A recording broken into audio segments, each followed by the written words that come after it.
ও কুন্দু, কুন্দু কোনো খবর পেলি রে? না গো ঠাকুরন, এখনো কেউ কোনো খবর নিয়ে এলো না। আমি তো সেই তখন থেকে দাঁড়িয়েই আছি। তুমি কোনো চিন্তা করো না, কোনো খবর এলে আমি তোমাকে বলে দেবো। তুমি বারবার ঘর বাইর হও না তো। ঘর বার কি আর সাধে হচ্ছে রে? তুই দেখেছিস বৌমার অবস্থাটা? সেই যে সকাল থেকে ঠাকুর ঘরে হত্যে দিয়ে পড়ে আছে, মুখে জলটুকু পর্যন্ত তোলেনি। ওর মুখের দিকে আমি তাকাতে পারছি না। কোথায় যে গেল ছেলেটা? আমিও যাচ্ছি, দাদাবাবুকে ঠিক খুঁজে বের করব। আপনি একটু শান্ত হন পিসিমা। তোরা সবাই মিলে কি করে আমাকে শান্ত হন শান্ত হন বলছিস বল দেখিনি? কি করে শান্ত হবো আমি? আমার দা ঠাকুর সারা রাত বাড়ি ফেরেনি, কোথায় গেল কে জানে। তোরা এতগুলো মানুষ তাকে খুঁজতে পারছিস না। আমি যাই।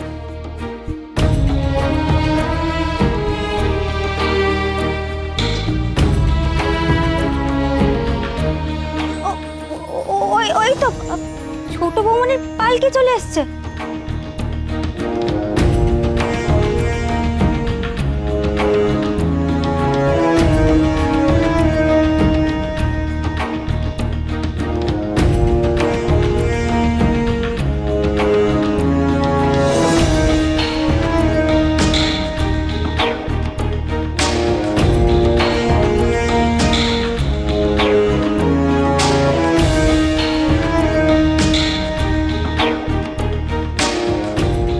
আয় আয় আয় আয় ছোট না বউ আয়। থাক থাক থাক। উনি এখনো ফেরেননি? না রে, সকলে খুঁজতে বেরিয়ে গেছে, কিন্তু এখনো কোনো খোঁজ পাওয়া যায়নি। কিন্তু মা তুই খবর পেলি কি করে? বাবা মশাই আমাদের বাড়িতে লোক পাঠিয়েছিলেন ওনাকে খুঁজতে। সাগর এলি? তোর বাবা তোকে আসতে দিলেন? এমন একটা খবর শুনে আমি কি করে ওই বাড়িতে বসে থাকি বলো তো? একটা দিন এই বাড়িতে ছিলাম না, তাতে এত বড় কাণ্ড ঘটে গেল। এখন কি হবে? তুই থাকলে বুঝি তেনাকে আটকাতে পারতিস? এত দেমাগ কেন রে তোর? নয়ন বউ, তোমার মুখে কি একটু ভালো কথা আসে না? এত হিংসে কেন তোমার বুকের মধ্যে? তোমার জন্যে, তোমার জন্য আজকে এই বাড়িতে এত বড় একটা অশান্তি হয়ে গেল। ছি, ছি, ছি। কি দরকার ছিল তোমার? কি দরকার ছিল আমার বড় নাথ বউয়ের শেষ স্মৃতি চিহ্নটুকু মুছে ফেলার? ওভাবে কেন তুমি আগুন ধরিয়ে দিলে তাতে? তোমার জন্যই তো আজকে আমার দা ঠাকুর বাড়ি ছেড়ে বেরিয়ে গেল। হ্যাঁ হ্যাঁ, আমাকেই তো দোষ দেবে, আর তোকে দোষ দেওয়ার নেই না। কাকে দেব দোষটা? দেব কাকে?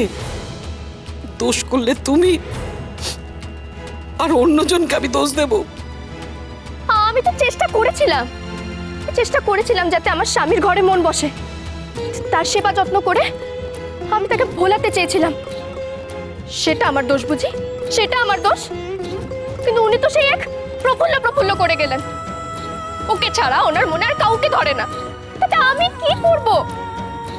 প্রফুল্লকে তো ওনার মন থেকে মুছতে হবে না। কারো স্মৃতির চিহ্ন নষ্ট করলেই তাকে মন থেকে তাড়ানো যায় না। মনের ওপর কারোর হাত চলে না মেস্তিদি। তাও তো আমি চেষ্টা করেছিলাম, কিন্তু কিন্তু প্রফুল্লর ভূত ওনার ঘাট থেকে নামেনি।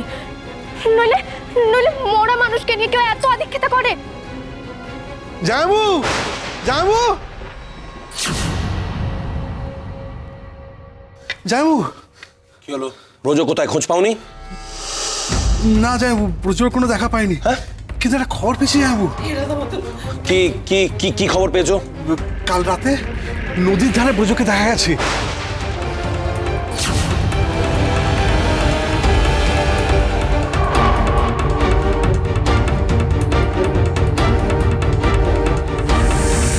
রাতের বেলা নদীর ধারে? হ্যাঁ, ও মা গো, কি সর্বনাশে কথা গো। প্রফুল্লর ভূত নাকি এখনো জানলো না? সে এবার নদীর জলে ডুবিয়ে মারবে নাকি? অলক করে কথা বলো না, চুপ করো চুপ করো। এরা দামাতো, এরা দামাতো, আমার দা ঠাকুরকে ভালো রেখো, আমার দা ঠাকুরকে ভালো রেখো ঠাকুর। এতক্ষণে এই খবর আনতে পারলে? তোমাদের দিয়ে কিচ্ছু হবে না, যা করার আমাকেই করতে হবে। চলো যাই।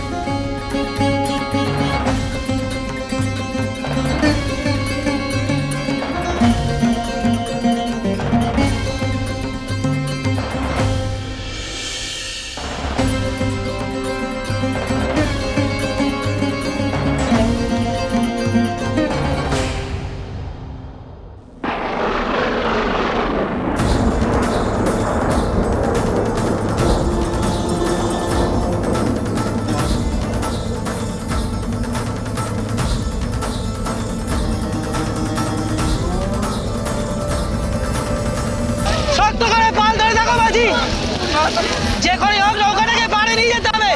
এই ঝড়ে নৌকার তাল রাখা যাচ্ছে না কর্তা, এ নৌকো পাড়ে ফেরানোর আগেই ডুবে যাবে। আপনি বরং ঝাঁপ মারুন, ছাত্রে অন্তত পারলে পৌঁছে যাবেন। এ তুমি কি বলছো মাঝি? নৌকাতে মেয়ে মানুষরাও আছে, তারা কিভাবে পারাবে?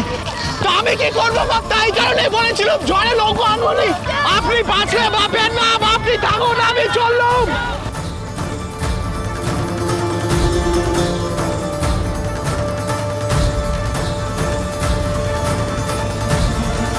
আর কিছু করার নেই, নৌকো ডুববেই, শুধু সময়ের অপেক্ষা। কি করি এখন, কি করি? বড় বড় দুর্যোগ আসতে চলেছে কর্তা। একেই এলাকাটা ভালো নয়, তার উপরে আবার যদি দুর্যোগ আসে। পাহারা যেন করা হয় না, কোনো গাফিলতি যেন না হয়। আমাদের লিটলটা যেন রাতে ঘুমিয়ে না পড়ে। তুমি নিজে রাতে সতর্ক থাকবে। যে আজ্ঞে কর্তা। তুমি তো জানো যে আমার কাছে কত অর্থ, কত দামি রত্ন রয়েছে। জানি, আর জানি বলেই তো চিন্তা করছি জমিদার মশাই। এই কাছেই ভবানী পাঠকের ডেরা, আর আপনি কিনা তাদেরই মন্দির থেকে মা ভবানী রক্তমুখী নীলা বসানো মুকুট তুলে এনে তাদেরই ডেরার পাশে শিবির ফেললেন। কর্তা কর্তা, ওরা যদি পাল্টা আঘাত করে?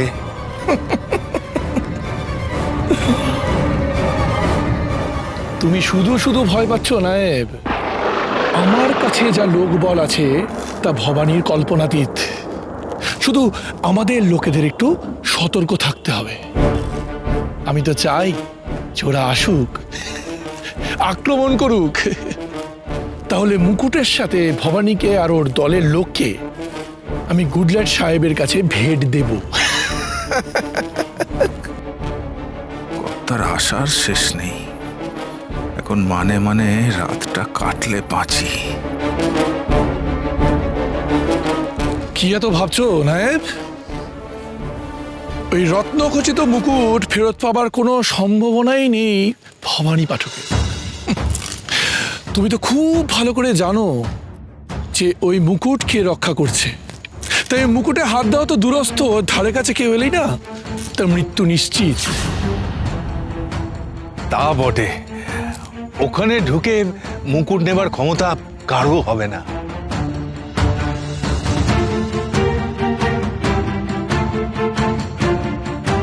তাই তো বলছি নায়েব, অত চিন্তা করো না। ভবানীর ডাকাত দল এখানে লুট করবে এত ক্ষমতা ওদের নেই। যাকে আমি ভেতরে বিশ্রাম করছি, তুমি চারিদিকে একটু কড়া নজর রেখো।